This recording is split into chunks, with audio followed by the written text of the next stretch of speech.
지급 명령 오늘 받았는데 월급 압류가 언제쯤 되는가? 라는 이제 질문입니다.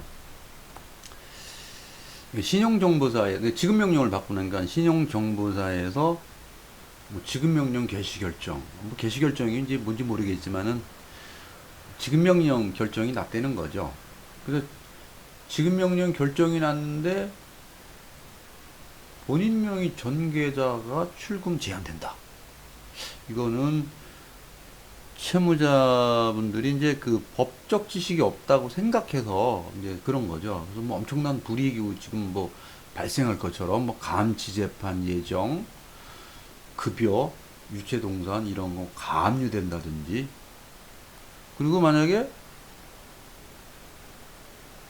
당일 이제 원금을 그 납부하면 소송 취하가 4시까지는 가능하다.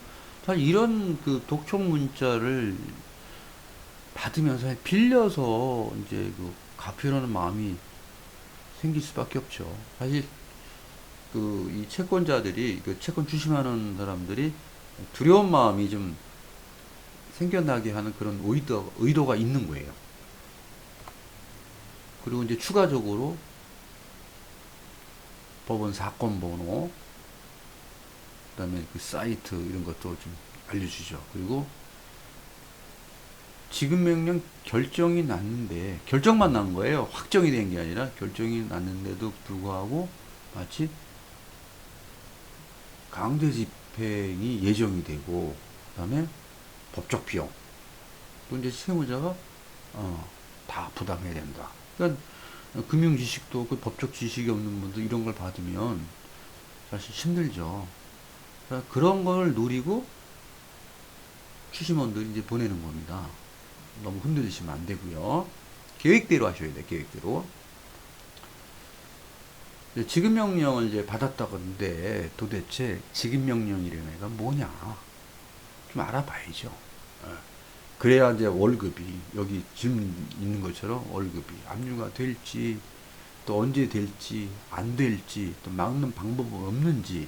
여기 보니까 그 한 달 됐으니까 3개월 연체 후 신용회복위원회 워크아웃 신청하려고 한다니까는 오늘 지급 명령 받았잖아요. 받았으니까는 2달 있으면 3개월 연체가 되니까 개인 워크아웃 신청이 가능하잖아요. 그렇죠? 그런 방법을 쓰시면 되죠. 지급 명령은 이제 그 민사소송법에서 보면 독촉 절차인데요. 독촉 절차인데 지급 명령은 이제 채무자를 신문하는 절차가 아니에요. 그 사건이 아니고 그냥 단지 채권자의 주장만을 이제 근거로 해서 이제 그 지급 명령 결정을 내리죠. 그리고 뭐 2주 이내에 이의 신청 안 하면 지급 명령은 효력을 이제 상실하는데, 이게 좀 조심할 부분이 뭐냐면 채무자가 이의 신청을 했는데 법원이 볼 때 이게 적법하지 않다라고 인정하는 데는 어떻게 해요? 각하를 해야 된다는 거예요. 그러니까는 이의 신청 사실 딱히 쓸 말이 없는 분들이 있어요. 그래가지고 뭐 이상한 말 써요. 뭐 죄송합니다. 이런 말 쓰시면 안 돼요. 이럴 때는 좀 아시는 분한테, 이런 거를 좀 아시는 분한테 물어서 작성을 하시는 게 좋습니다. 이 부분은 사실 뭐 큰 의미는 없고요. 우리가 여길 보셔야 돼요. 확정 판결과 같은 효력이 있다는 건 뭐냐면 법원의 판결은 뭘 할 수가 있냐면은 경매를 했어요. 부동산 같은 경우는 경매 막 넘어갑니다. 지급명령 그 이 정보 가지고 확정이 되면요. 그래서 지급명령은 확정 판결 같은 효력이 있기 때문에 굉장히 무서운 거예요. 강제 집행, 통장 압류 이런 거 다 가능합니다. 그래서 진짜 조심하셔야 되고요. 채무자가 이제 이의 신청을 하게 되면은 법원은 채권자한테 보정명령을 내리죠. 보정명령을 내리면 이때부터 뭐가 되냐면은 보정서를 이제 그 채권자가 이제 그 제출하면 이때부터는 원피고가 돼요. 채무자는 이제 피고가 되고 채권자는 이제 원고가 됩니다. 그럼 이제 소송으로 전환되면 절차에 따라서 이제 변론기일에 출석하라고 하는데, 출석 의무는 없어요. 출석은 의무는 없는데 가끔 가다 보면 출석을 해야 되느냐 말아야 되느냐 이제 고민하시는 분들이 있는데 뭐 출석을 안 하면 큰 불이익이 이제 발생할 것 같아서 출석을 한다 그러는 분들이 있는데 변론기일에 출석을 하잖아요. 그럼 가서 변론을 해야 돼요. 그냥 출석만 해서 되는 게 아니라 변론을 해야 되는데 사실 변론할 게 없어요. 왜 없냐면 신용카드 쓴 거는 사실이잖아요. 그쵸? 채권자들은 그걸 가지고서 이제 그 소송을 한 거잖아요. 그러니까는 그 이 재판장이 변론하세요 이러면은 뭐 그냥 뭐 얼버무리다가 죄송합니다 이제 그렇게 말죠. 그러면 이제 재판장이 그래요. 왜 나오셨냐고. 그럼 사실 딱히 할 말이 없죠. 죄송합니다 이제 그렇게 끝나는데 그래서 그 원고 주장에 뭐 반박할 게 없으면은 사실 법원에 나갈 필요가 없다는 거죠.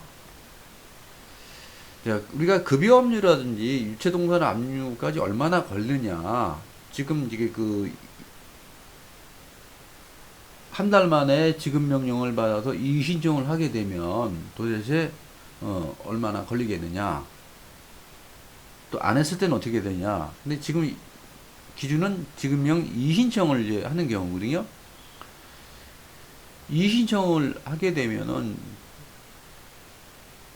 채권자한테 보정명령을 내리죠. 보정명령을 내리고 채권자는 보정서를 제출하고 그러면은 법원은 채무자에게 소장 부분을 송달을 하죠. 그리고 변론 기일을 지정하죠. 소장 부분 송달이 된다는 건 여기서 원피구가 되는 거. 채권자는 원고가 되고 채무자는 이제 피구가 되죠. 그래서 이제 변론 기일 지정하고 이제 통지가 되죠. 원고 피고에 통지를 하면 법원에 출석을 할 것이냐 말 것이냐 판단을 하고 나서 이제 원고 승소 판결이 되겠죠. 그런데 이 신청에서부터 원고 승소 판결까지 보면은 2개월 이상 걸립니다. 보통 3, 4개월 걸리거든요. 3, 4개월 걸리는데 그 사이에 개인 워크아웃을 신청하면 신청해서 변제를 하게 되면 그 이 신용회복 그 이 규정에 협약에 따라서 그 승소 판결이 났다고 하더라도 강제 집행을 안 하는 게 이제 그 협약 내용이거든요. 만약에 지급명령 이의 신청을 하고 개인 워크아웃이나 개인회생을 신청하지 않는다면 통장압류라든지 그 다음에 급여압류, 유체동산 압류는 언제부터 가능하냐? 사실은 이의 신청한 날로부터 한 3, 4개월 정도 지나면 강제 집행 가능성은 있습니다. 꼭 한다는 건 아니에요. 가능성이 있다는 겁니다. 지금까지 독촉 절차인 그 지급명령과 지급명령을 받고 이의 신청 후 어떻게 되는지 그리고 통장압류는 급여압류는 언제쯤 가능성이 있는지 간략하게 알아봤습니다. 감사합니다.